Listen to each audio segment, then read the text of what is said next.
बच्चों, आज हम इंडियन इको का चैप्टर सेकंड 1950 टू 1990 स्टार्ट करने जा रहे हैं।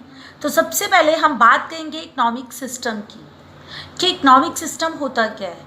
Economic system is an arrangement, एक अरेंजमेंट होता है जो ये बताता है कि सेंट्रल प्रॉब्लम्स को आप कैसे सॉल्व कर सकते हो।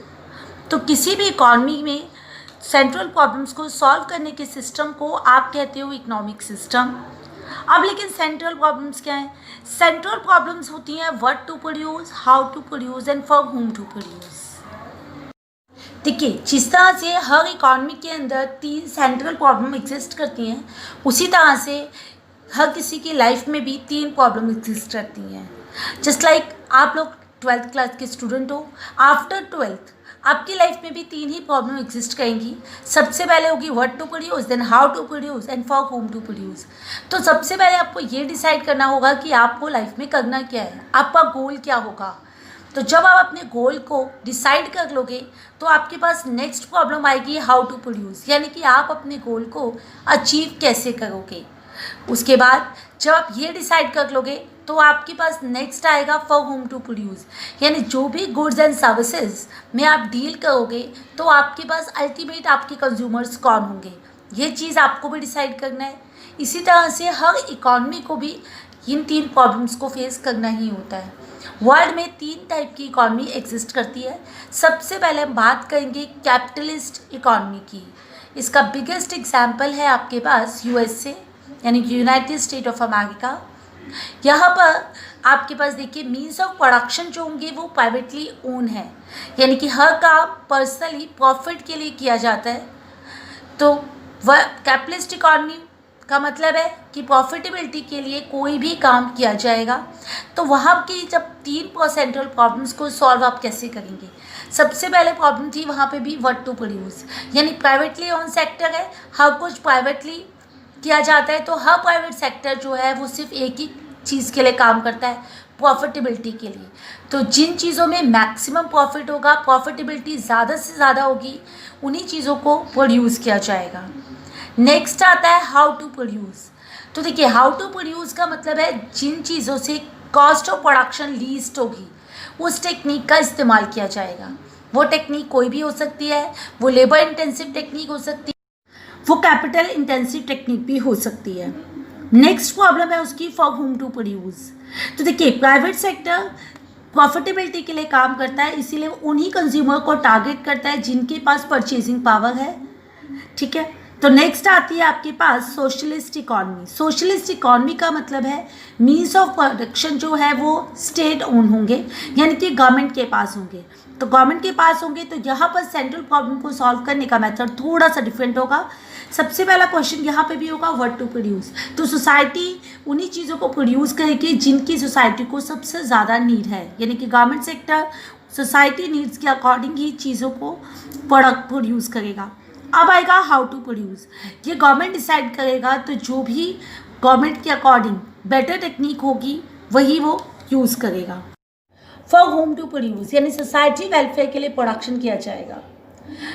थर्ड टाइप की इकॉनमी है मिक्स्ड इकॉनमी, और इसका बेस्ट एग्जांपल है इंडिया। मिक्स्ड इकॉनमी में private sector and public sector both lie simultaneously.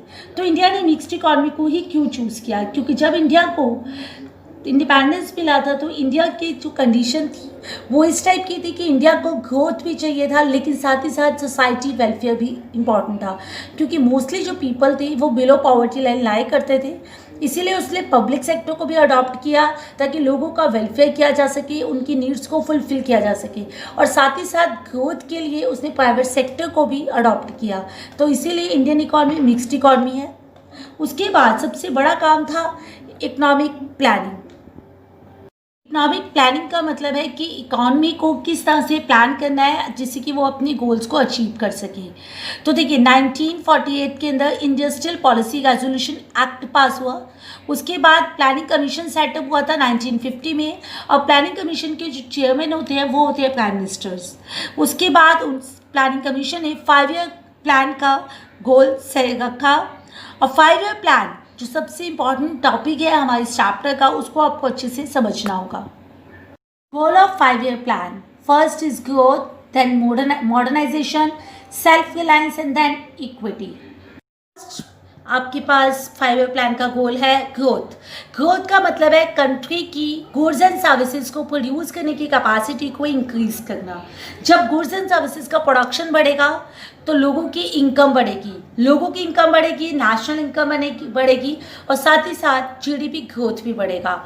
लोगों की इनकम बढ़ने से जो है उनका लिविंग स्टैंडर्ड भी वो भी इंक्रीज होगा। नेक्स्ट गोल आपके पास आएगा मॉडर्नाइजेशन में। देखिए 2 चीज़ें हम डिस्कस करेंगे। सबसे पहले आएगा अडॉप्ट न्यू टेक्नोलॉजी।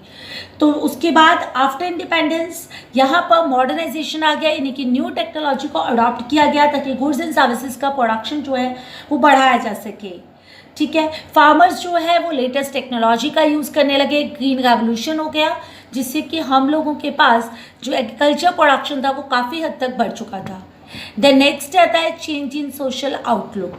हमारा सोसाइटी को देखने का जो आउटलुक था वो चेंज हो गया था। पहले जेंडर बेस्ड सोसाइटी थी हमारी इंडिया, फीमेल्स को मोस्टली घर में ही काम करने दिया जाता था, लेकिन अब सोसाइटी में फीमेल का लिटरेसी रेट बढ़ गया था, सोसाइटी ज़्यादा सिविलाइज हो चुकी है और इसीलिए वीमेंस का जो टैलेंट है वो भी कंट्री की इकॉनमी को इम्प्रूव करने के काम आने लगा।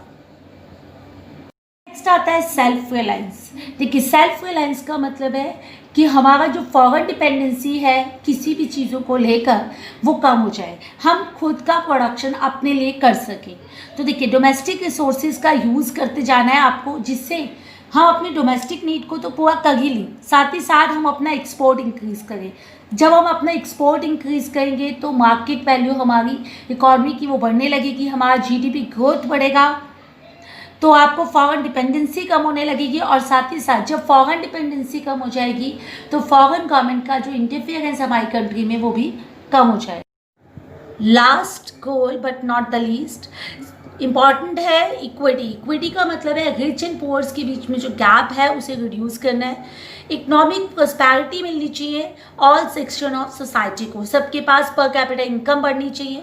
जैसे कि हम सबको पता है हमारी कंट्री के अंदर मोस्टली लोग एग्रीकल्चर पर बेस्ड वर्क करते हैं, तो सभी लोगों के पास अपनी बेसिक नीड्स को पूरा करने के लिए जो है वो रिसोर्सेज होने चाहिए ताकि वो अपना लिविंग स्टैंडर्ड इम्प्रूव कर सके और साथ ही साथ इनकम इनइक्वालिटी को रिड्यूस करने के लिए वर्क करना है। जैसा कि हम सब जानते हैं हमारी कंट्री एक एग्रीकल्चर बेस्ड कंट्री है।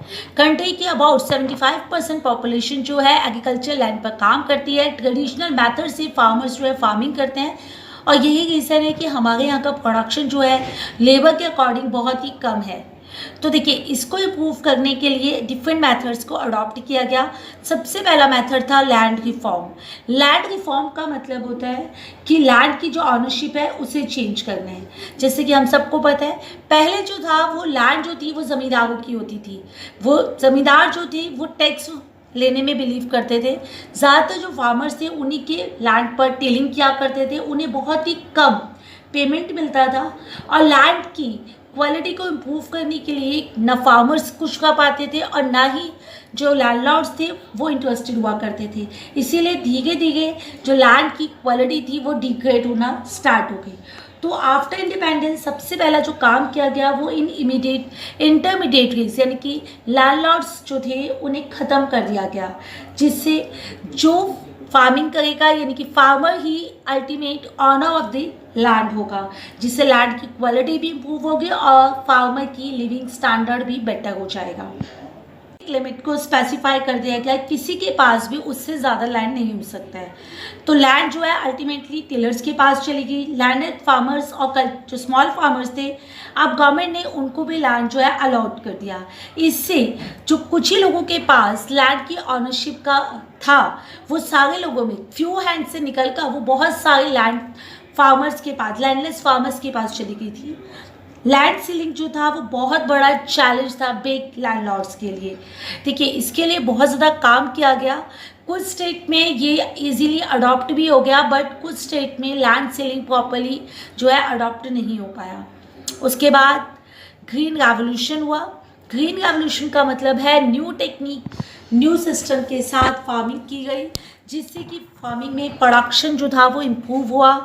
प्रोडक्शन इम्प्रूव करने के लिए देखिए ग्रीन रेवोल्यूशन में HYV सीड्स का यूज़ होने लगा, यानी कि हाई यील्डिंग वैरायटी सीड्स, जिससे लेटेस्ट टेक्नोलॉजी का यूज़ हुआ। इसका बेनिफिट ये हुआ कि इंडिया जो था अपने एग्रीकल्चर प्रोडक्ट में सेल्फ रिलायंट हो गया, यानी अब उसे दूसरों से इंपोर्ट करने की ज़रूरत नहीं हुई, और साथ ही साथ उसका बफर स्टॉक इतना ज़्यादा हो गया कि अब वो अपने स्टॉक से कुछ एक्सपोर्ट भी करने लगा था।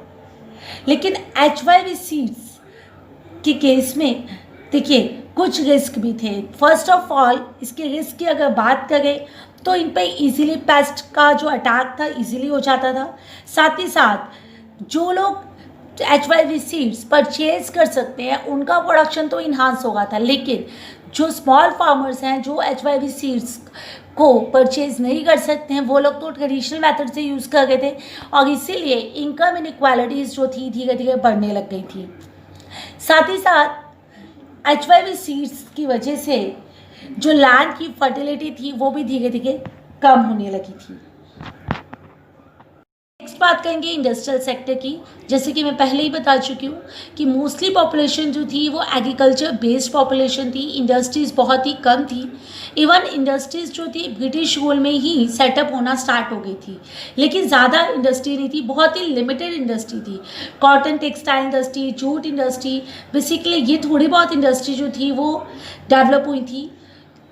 उसके बाद आता है role of public sector in industrial development. देखिए पब्लिक सेक्टर का रोल इंडस्ट्रियल डेवलपमेंट में बहुत ही इंपॉर्टेंट रहा है, क्योंकि प्राइवेट सेक्टर के पास सफिशिएंट कैपिटल नहीं थी इंडस्ट्रीज़ को सेटअप करने के लिए। लार्ज स्केल प्रोजेक्ट उनको हैंडल करना और उनके लिए कैपिटल रेज करना, ये दोनों ही बिगेस्ट प्रॉब्लम था प्राइवेट सेक्टर के लिए।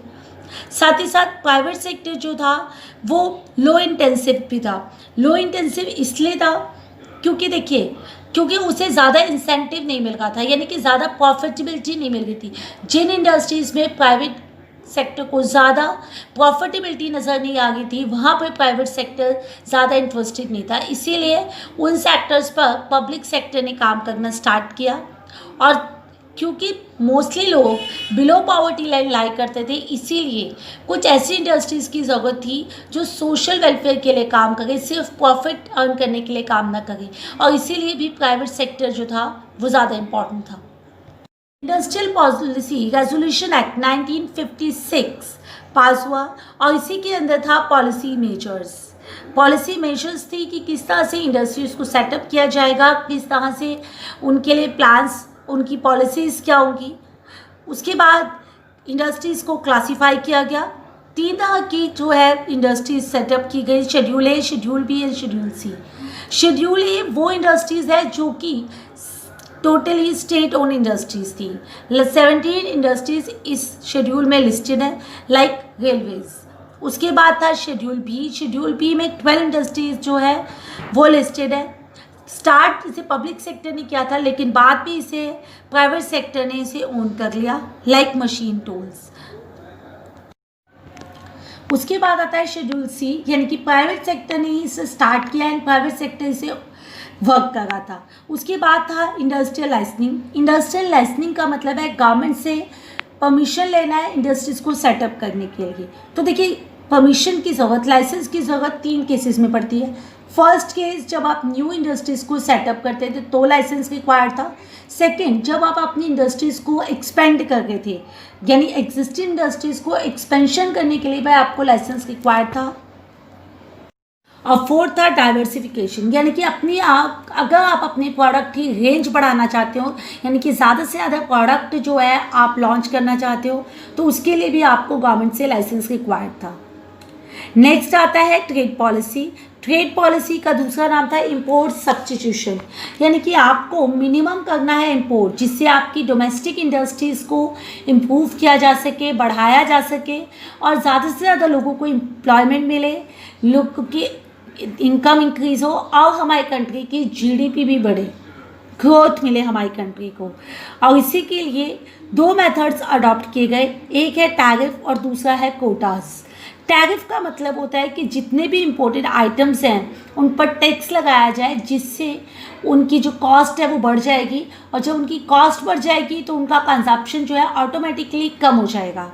और सेकंड है कोटास का मतलब है जितने भी लोग इंपोर्ट करने के बिजनेस में जो हैं वो लगे हुए हैं, उनके लिए इंपोर्ट की लिमिट जो है वो सेटअप कर दी जाए, यानी कि मैक्सिमम लिमिट डिसाइड कर दी जाए, जिससे उससे ज़्यादा लिमिट वो इंपोर्ट ना कर सके। और उसके से होगा ये कि हमारा जो डोमेस्टिक प्रोडक्शन है वो ज़्यादा से ज़्यादा मार्केट में सेल होगा और हमारी कंट्री के लोगों को मैक्सिमम एम्प्लॉयमेंट भी जनरेट होंगी। Thank you.